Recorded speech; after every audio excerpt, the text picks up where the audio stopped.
इनकी बात से आप सहमत लगती हैं? बिल्कुल बिल्कुल सहमत है। ये देखिए ना, अभी जो जंतर मंतर पे हुआ आंदोलन, उसमें सबसे ज़्यादा फोटो किसके थे, फोटोग्राफ बैनर किसके थे? सबने नोट किया कि बाबा साहब के थे। हाँ, बाबा साहब के। और नारा सबसे ज़्यादा किसका लग रहा था? भीम, जय जय भीम। भीम। तो अपने आप अब पता चल गया ना कौन है दिमागी नक्सल। अपने आप पता चल रहा है, बाबा साहब तो हर समय पार्षद के रहे हैं, किसी भी समय में रहे हैं, और आज के समय में ज़्यादा है। अब रतन सर ने एक किताब लिखी है, बाबा साहब और लोकतांत्रिक, उसका क्या नाम है, लोकतांत्रिक। वो किताब आज से मतलब 1912 में लिखी है किताब, बाबा साहब ने 1929 में।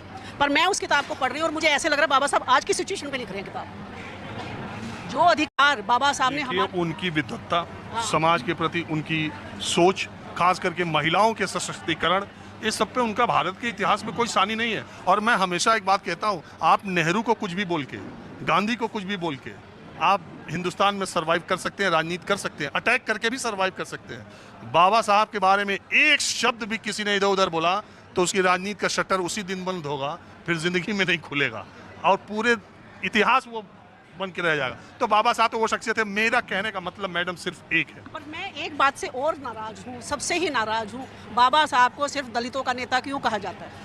नहीं, कौन कहता है? सब जिसको देखिए, किसी भी मैं कह रहा हूँ महिलाओं का है और समाज के सोच जो उनकी, और कहीं भी देख लीजिए, बाबा साहब को सिर्फ दलितों का नेता कहा जाता है। किसी ने जाहिर किया कि बाबा साहब ने किस किस के लिए काम किया?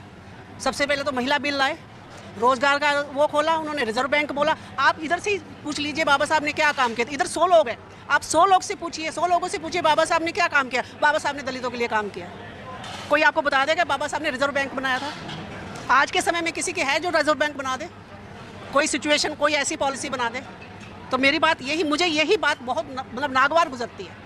और मुझे अगर मौका मिलेगा ना तो मैं बाबा साहब की इतनी बड़ी बड़ी, हम 14 अप्रैल को जो हमने कार्यक्रम किया था ना, हमने बाबा साहब की उपलब्धियों पे बना के इतना बड़ा बैनर लगाया था। देखिए हम कोई क्रेडिट तो नहीं ले रहे, लेकिन पिछले कई वर्षों में आपने देखा होगा कि बाबा साहब के 14 अप्रैल के कार्यक्रम को और 6 दिसंबर के दोनों तारीख मुझे याद है, और मैं पूरी कोशिश करता हूं कि मेरा वो कार्यक्रम उनसे जुड़े किसी स्थल पर जरूर हो। आपने देखा भी होगा। मैं ये चाहती हूँ, अब ये आपके चैनल से जितने भी लोग देखेंगे तो उनके कहीं ना कहीं दिमाग में तो स्ट्राइक करेगा ना कि बाबा साहब को सिर्फ दलितों का नेता क्यों बना रखा है। अब आपसे मैं एक बात कह रहा हूँ, आज़ादी के इतने साल हो गए, बाबा साहब पहले कांग्रेस में थे, फिर कांग्रेस ने उनको उनके खिलाफ, फिर हो गए कलकत्ता, वहाँ से जीत के कॉन्स्टिट्यूएंट असेंबली में आए।